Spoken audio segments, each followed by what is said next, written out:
اللہ الرحمن الرحیم۔ کوئی ایسی چیز جس کے بارے میں علم ہو کہ یہ چوری کی چیز ہے، یہ مال مسروقہ ہے، اس کا خریدنا کیسا ہے؟ یعنی چور نے چیز چرا لی اور اس کے بعد اس نے بیچ دی اور خریدار کو پتہ ہے کہ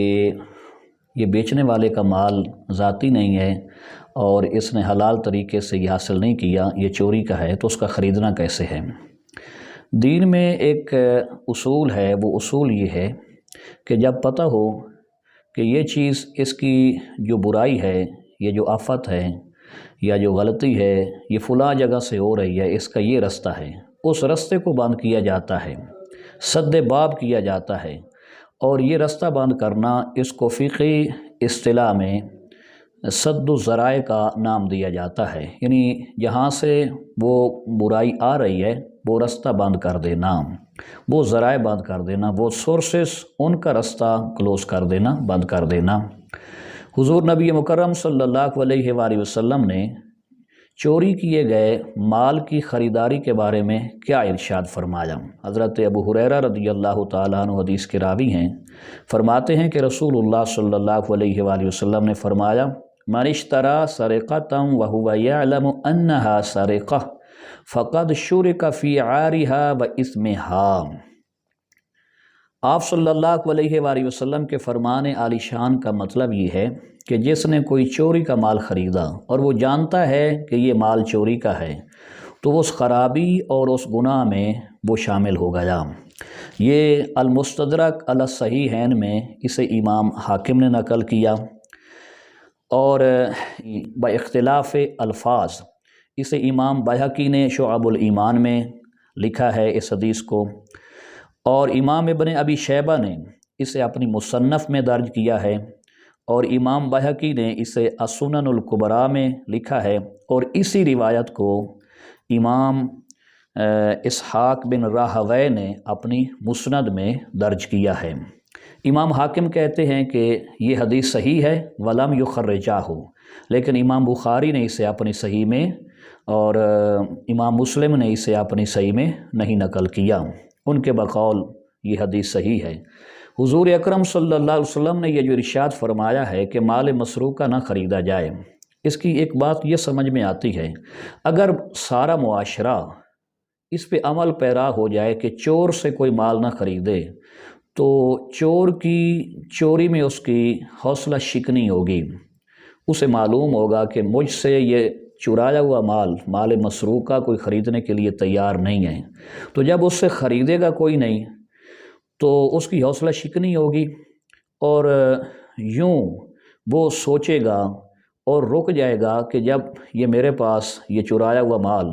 یہ مجھ سے کسی نے خریدنا ہی نہیں تو میں کیوں چراؤں؟ تو چوری کی روک تھام کے لیے یہ بھی ایک طریقہ ہے، اور یہ رسول اللہ صلی اللہ علیہ وآلہ وسلم نے واضح کلمات میں، واضح الفاظ میں ارشاد فرما دیا کہ خریدار پھر اس کی خرابی میں اور اس چوری میں باقاعدہ اس چوری کے گناہ میں شامل مانا جائے گا۔ تو مفہوم اور خلاصہ یہ ہوا کہ جب علم ہو کہ یہ چوری کا مال ہے، وہ نہیں خریدنا چاہیے، چاہے موبائل ہو، کوئی بھی چیز ہو، وہ نہیں خریدنی چاہیے، اور وہ پتہ بھی عام طور پہ چل جاتا ہے، اور عام طور پہ لوگ خریدتے بھی اس لیے ہیں کہ وہ باقی مارکیٹ ریٹ سے وہ سستا مل رہا ہوتا ہے، تو وہ اپنے چار پیسے بچانے کے لیے، سستے ریٹ پر خریدنے کے لیے لوگ وہ چوری کا مال لے لیتے ہیں، جبکہ حدیث رسول صلی اللہ علیہ وآلہ وسلم میں منع فرمایا گیا۔ اگر بعد میں پتہ چلے کہ یہ مال چوری کا ہے تو وہ مال اسے واپس کیا جائے گا، اسے اختیار ہے۔ دوسرا سوال یہ ہے کہ کیا رات کو جھاڑو لگایا جا سکتا ہے، صفائی کی جا سکتی ہے؟ جواب یہ ہے، اللہ تبارک و تعالیٰ کا ارشاد ہے: ان اللہ یحب التوابین و یحب المتطہرین، یعنی بے شک اللہ بہت زیادہ توبہ کرنے والوں کو پسند فرماتا ہے، اور خوب پاکیزگی اختیار کرنے والوں کو، خوب صفائی ستھرائی رکھنے والوں کو پسند فرماتا ہے۔ تو جب نوبت آئے جھاڑو لگانے کی، اسی وقت لگا دینا چاہیے، اس میں شرعی طور پہ کوئی قید نہیں ہے، کوئی پابندی نہیں ہے۔ یہ عموماً عادتاً عرفاً فرسٹ ٹائم صبح میں جھاڑو لگایا جاتا ہے، صبح اٹھتے ہیں تو ہر کوئی اپنے گھر کا صحن، کمرے ہیں، جو دفتر ہے ان کی صفائی ہوتی ہے صبح صبح، تو یہ ایک ہمارے ہاں روٹین ہے۔ جبکہ اگر رات کو صفائی کی نوبت آئے تو اس کی بھی کوئی ممانعت نہیں ہے، اس وقت صفائی کرنی چاہیے۔ اگر کوئی مطلب کہ گھر میں کوئی ایسی خرابی ہو گئی ہے، کوئی گندگی پھیل گئی ہے اور اس سے بدبو پھیل رہی ہے، تو پھر کیا علماء یہ فرماتے ہیں کہ کیا صبح تک ویٹ کیا جائے گا کہ صبح صفائی کریں گے، رات کو جو کچھ یہ تعفن پھیل رہا ہے یہ پھیلتا رہے؟ تو ایسے توہم پرستی نہیں اختیار کرنی چاہیے، سپرسٹیشن سے نکلنا چاہیے۔ دین اسلام کی تعلیمات کے ہوتے ہوئے توہم پرستی نہیں کرنی چاہیے۔ جب دین نے منع نہیں کیا تو اپنی طرف سے قیاس آرائی اور اس طرح کی باتیں یہ نہیں پھیلانی چاہیے۔